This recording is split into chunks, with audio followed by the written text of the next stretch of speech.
l'équipe, j'espère que vous allez bien au lendemain du classique remporté par le Paris Saint-Germain sur le plus petit des scores dans un Parc des Princes bouillonnant. Le champion de France garde les commandes de la Ligue 1 et reste toujours invaincu toutes compétitions confondues. Au-delà du résultat à proprement parler, le choc était intéressant pour plein de raisons comme le changement du système de Galtier en 4-3-3 ou encore par rapport à l'adversité de Marseille qui n'est pas parvenu à trouver le chemin défilé pour autant. Je voulais simplement revenir sur la rencontre en détail parce qu'il y a pas mal de choses à dire d'une part et c'est l'occasion d'échanger en parlant football et uniquement football. Il y a tellement d'affaires extrasportives en ce moment, c'est n'importe quoi. J'en profite rapidement pour vous demander de lâcher votre meilleur pouce levé.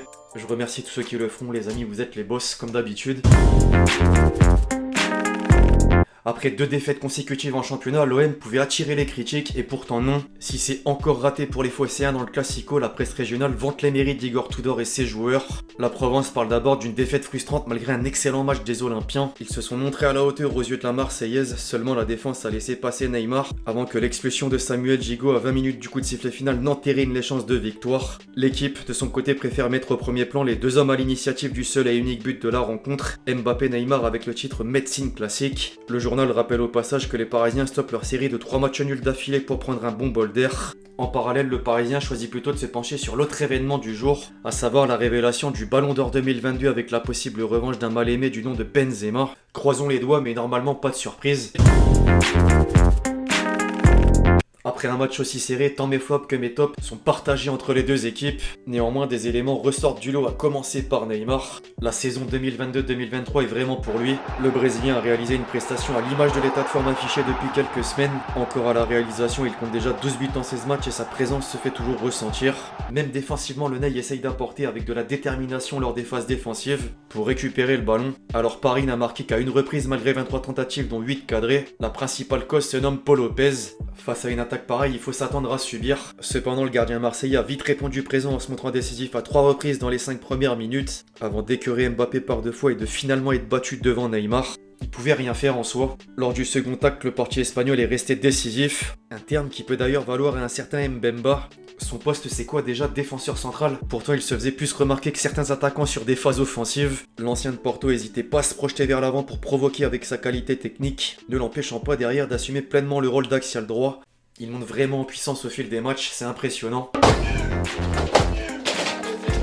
Parmi les points négatifs ensuite, côté parisien, Hakimi se place au premier rang. Très offensif habituellement en tant que piston, le latéral droit marocain n'a pas vraiment su se distinguer dans un schéma à 4. Il a fait quelques erreurs et a été mis en difficulté par les percées de Tavares en face. Côté marseillais, j'ai décidé de pointer du doigt l'entrejeu à proprement parler. Premièrement, Valentin Rongier qui n'a pas semblé totalement à son aise durant le classique. Je dirais même dépassé et notamment dans les duels, il en a remporté 0 sur 5. C'est peut-être aussi parce que son coéquipier à côté de lui n'était pas dedans non plus. Verretou avec une soirée encore plus difficile à mes yeux. Il a perdu des ballons, manqué d'impact et techniquement c'était très faible. Pour justifier son prix, on en attend beaucoup mieux forcément.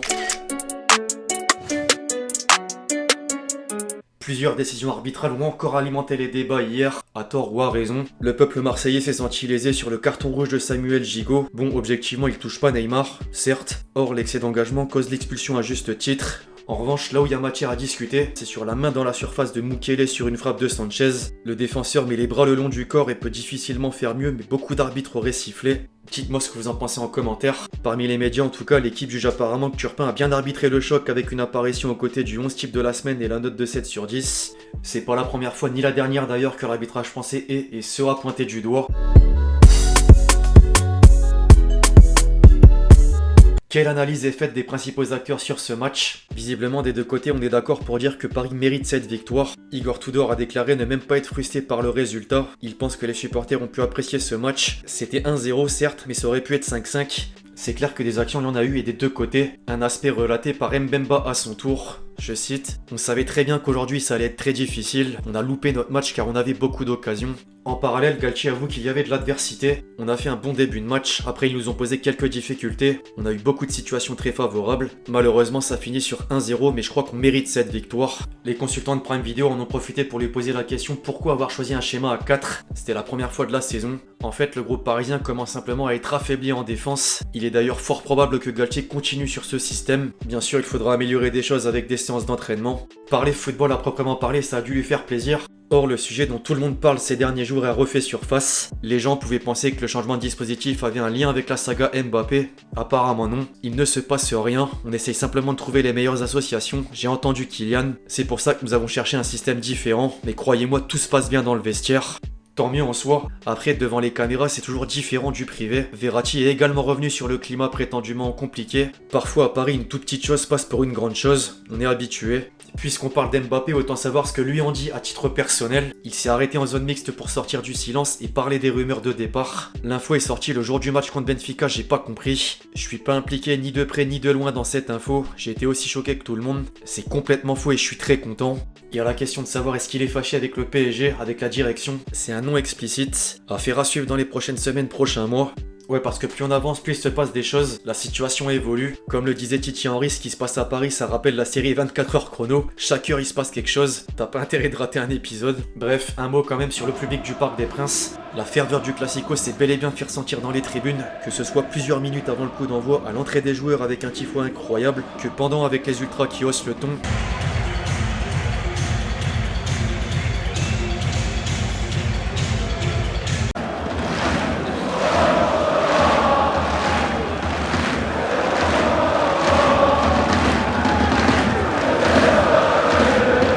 Les joueurs marseillais savaient déjà à quoi s'en tenir lors de l'échauffement. L'accueil réservé par les supporters du club ennemi était chaud.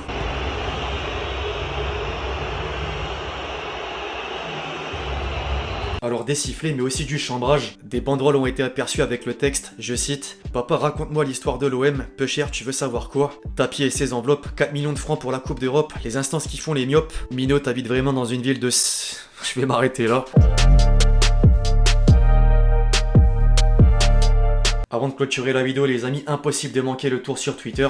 Le ballon quand Mbappé s'apprête à enrouler en première intention. La fameuse phrase du couplet de Nino. Mbappé quand il frappe, il envoie des ballons dédicacés aux enfants malades à travers le monde entier. Quelques jours après une journée à leur côté, ça ajoute du sens. Le match d'Mbappé ce soir. Oh le souvenir, mes parisiens. Vérifions la poche d'Mbemba pour voir. Mbappé le manque de respect, un Marseillais forcément. Gigot il a vu Benzema, il était fort avec son strap à la main, du coup il en a mis sur sa tête ce trisomique. Le clin d'œil au 9, ballon d'or tu connais. La cage de Paul Lopez après le coup franc de Messi. La barre résonne encore. Le Classico si Paul Lopez n'existait pas. Les fameuses réactions de Mandanda après chaque Classico. Et un dernier pour la route. Gasly qui a ramené une Ligue des Champions au parc. On peut valider aussi la réaction de Longoria derrière. Ou encore mieux la réaction de Gann devant. Bref, l'équipe c'est à peu près tout ce que j'avais à dire sur le Classico Paris Saint-Germain Olympique de Marseille. J'espère que la vidéo vous a plu. Je compte sur vous si c'est le cas pour lâcher votre meilleur pouce levé. N'hésitez pas à me donner votre avis tant sur le match que sur la vidéo. Puis d'ici là, on se retrouve très vite sur la chaîne pour de nouvelles vidéos. C'était Lex. Ciao ciao.